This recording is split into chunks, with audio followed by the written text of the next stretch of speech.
दोस्तों नमस्कार, मैं हूं राकेश कुमार। आप देख रहे हैं मत अभिमत।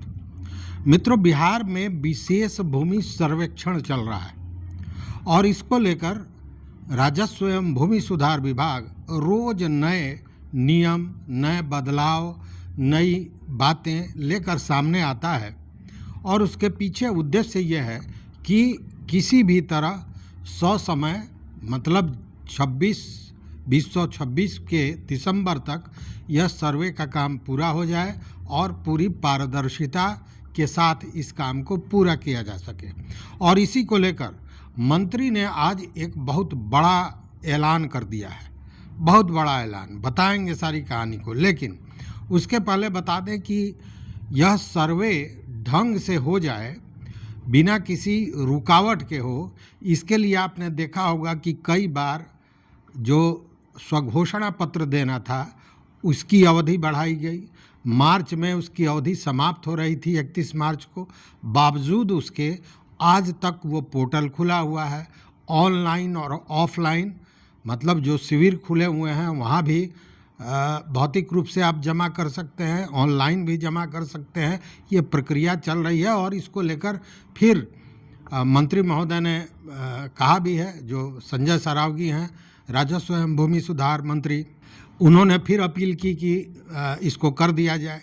इसको लेकर जो अमीन हैं, जो कर्मचारी हैं, उनको भी तरह तरह के निर्देश दिए गए हैं। आप देख रहे होंगे कि रोज़, लगभग रोज़ उच्च स्तरीय बैठक से लेकर एडिशनल कलेक्टर से लेकर भूमि राजस्व उप समाहर्ता, DCLR, अंचल अधिकारियों, सारे लोगों के साथ बैठकें हो रही हैं, समीक्षा हो रहा है। कई लोगों को चिन्हित किया गया, कई लोगों को दंडित किया गया। ये सारी प्रक्रिया चल रही है। और भी कई चीज़ें ऐसी हैं जिसको बहुत आसान किया गया है, जिससे लोग अपना ये जो सर्वे है उसको पूरा करा सकें। उसी में बदलायन को मान लिया गया। बदलायन को लेकर भी बहुत बड़ा डिसीजन था, जिसको लेकर बहुत राहत हमारे जो रैयत भाई हैं उनको मिली है। क्योंकि बहुत सा ज़मीन बदलायन वाला था, ज़मीन उनके पास है लेकिन कागज़ नहीं है, इसको लेकर तमाम तरह की परेशानियां थी। तो ये सारी चीज़ें हुई हैं। दाखिल खारिज और तमाम जो चीज़ है इसको लेकर भी विभाग पूरी तरह सख्त है। दाखिल खारिज के लिए एकदम स्पष्ट कहा गया है कि अगर कोई मामला आपके पास केस आता है तो उसको रिजेक्ट करने के पहले आप उस संबंधित व्यक्ति से मिलिए, उनको सारी बात बताइए, सारे चीज़ों को समझिए, फिर कीजिए। मतलब कि हर संभव प्रयास करने की बात की जा रही है। इतना ही नहीं, लोगों को परेशानियां थीं, ऑनलाइन कर रहे थे लेकिन चीज़ें समझ में नहीं आ रही थी। इसको लेकर मैंने कल वीडियो भी दिया था जिसमें एक हेल्पलाइन भी बनाई जा रही है, एक प्लेटफॉर्म ऐसा जो विभाग की जितनी भी सेवाएं हैं उन तक पहुंच सके और जो परेशानियां हैं उसका निस्तारण हो सके एक ही प्लेटफॉर्म से। और इसके लिए बाज़ाब्ता एक नंबर भी, टोल फ्री नंबर भी दिया जा रहा है। उस नंबर पर आप फ़ोन करके बात कर सकते हैं। हालांकि यह 1 जून से प्रभावी होगा। मतलब कहने का ये है कि हर वो संभव प्रयास किया जा रहा है जिससे बेहतर से बेहतर ढंग से इस सर्वे को पूरा किया जा सके। और इसी को लेकर फिर आज मंत्री संजय सरावगी ने एक उच्च स्तरीय बैठक की और इस बैठक में मंत्री महोदय ने एक बात को माना। उनका ये कहना है कि सारी सेवाओं को ऑनलाइन कर दिया गया है, उसके बावजूद रैयतों को अगर राजस्व कार्यालयों की दौड़ लगानी पड़ रही है, उसका चक्कर काटना पड़ रहा है। मतलब कि इसमें अभी आमूल चूल परिवर्तन की ज़रूरत है, इसमें बदलाव की ज़रूरत है, कार्यशैली में और भी सुधार लाने की ज़रूरत है। मतलब मंत्री महोदय भी समझ रहे हैं इस बात को कि अभी जो सिस्टम है उसमें परेशानियां रैयतों को है और इसको दुरुस्त कैसे किया जाए।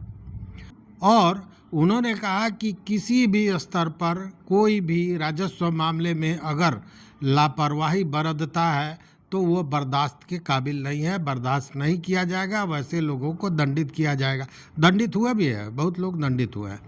तो ये सारी प्रक्रिया चल रही है। इसी में समीक्षा बैठक में जो राजस्व एवं भूमि सुधार विभाग के सचिव हैं जय सिंह, उन्होंने भी कह दिया कि देखिए ये जो स्कैनिंग करना है जमाबंदी का, यह स्कैनिंग का उन्होंने लास्ट डेट दे दिया कि 31 मई तक हर हाल में जमाबंदी के स्कैनिंग का कार्य पूरा हो जाना चाहिए। उन्होंने भी इस बात को दोहराया कि अगर कोई केस है तो उसको रिजेक्ट करने के पहले अंचलाधिकारी जो है वो निश्चित रूप से संबंधित व्यक्ति से मिलें, उससे बात करें, समस्या को समझाएं और उसका निस्तारण करें।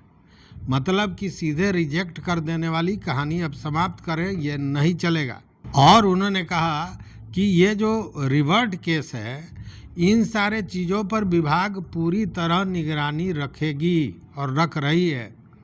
चूँकि इसके चलते होता क्या है कि पुराने मामले ही बार बार सामने आते रहते हैं और संख्या, अटके हुए केसों का संख्या, लंबित केसों की संख्या बढ़ती जाती है और निस्तारण नहीं हो पाता है। तो क्यों नहीं उसको एक ही बार जब वो मामला आता है तो संबंधित व्यक्ति से मिलकर उन सारे चीज़ों को दुरुस्त कर लिया जाए। तो वो कहा। और इस समीक्षा में मंत्री महोदय ने भी एक बहुत बड़ी बात कह दी, जो मुझे लगता है कि गले की हड्डी होगी। इतना आसान तो है नहीं, क्योंकि ज़मीनी मामले में बिहार के लोग बुरी तरह त्रस्त हैं, पस्त हैं और कागजों के लिए व्यस्त हैं और मिल नहीं रहा है। अब ऐसी स्थिति में मंत्री महोदय ने कहा, जो उनका आकलन था बैठक में, कि सारी व्यवस्था ऑनलाइन कर दी गई है, हर चीज़ ऑनलाइन कर दी है, लेकिन फिर भी रेत दौड़ रहे हैं, भाग रहे हैं, राजस्व कार्यालयों के दौड़ लगा रहे हैं। आखिर क्यों? मतलब कि कहीं ना कहीं परेशानियां हैं और इस परेशानियों में सुधार जब तक नहीं लाया जाएगा, कार्यशैली में और व्यवस्थित नहीं किया जाएगा, तब तक परेशानियां होगी। और इसके लिए अब मंत्री महोदय का कहना है कि मैं खुद उतरूंगा फील्ड में उतरूंगा, मतलब कि मैं जन संवाद करूंगा, मैं आम जनता के बीच में जाऊंगा, आम जनता से भूमि और राजस्व संबंधी जो परेशानियां हैं वो सुनूंगा, उनकी समस्याएं, शिकायतों को लूंगा और उसका त्वरित निष्पादन कैसे हो इसकी व्यवस्था करूंगा।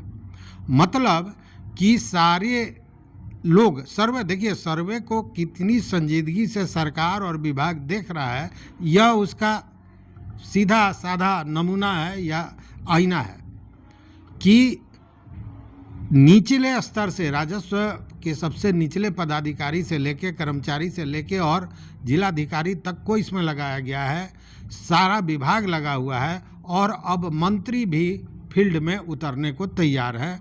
उन्होंने यह घोषणा कर दी है कि बहुत जल्द मैं जन संवाद करूंगा, लोगों से सीधी बात करूंगा, लोगों की ज़मीन और राजस्व संबंधी जो बातें हैं उनको सुनूंगा, शिकायतों को सुनूंगा और उसका निस्तारण करूंगा। तो ये मंत्री महोदय ने एक बड़ा ऐलान किया है। इसके बाद हो सकता है कि बहुत सी ऐसी चीज़ें हैं जो मंत्री स्तर तक, वो छोटी छोटी जो शिकायतें हैं, जो परेशानियां हैं जिससे लोग जूझ रहे हैं, वो मंत्री महोदय तक पहुंच सके और फिर उसके लिए कोई रास्ता निकल सके।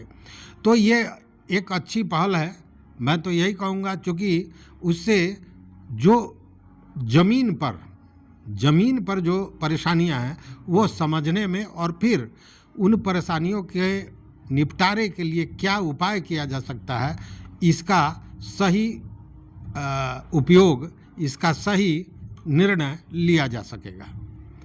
तो मंत्री महोदय ने ऐलान तो कर दिया और सारी व्यवस्था हो ही रही है। तो अभी तक अगर आप लोगों ने भी स्वघोषणा पत्र नहीं दिया हो तो दे दीजिए, लेकिन याद रखिएगा, मैंने बताया था कि जो अब नई जमाबंदी बनेगी उसमें घर की बेटियों का भी नाम होगा, इसलिए वंशावली जो मनाते हैं या जो कागजात देते हैं उसमें घर की बेटियों का नाम भी होना आवश्यक है। यह कानूनी पहलू है। तो देखते हैं आगे क्या होता है। आप भी देखते रहिए मत अभिमत। मित्रों, चैनल पर नए हो तो मेरा निवेदन है कि इसको सब्सक्राइब कीजिए, लाइक कीजिए, दोस्तों के साथ शेयर कीजिए।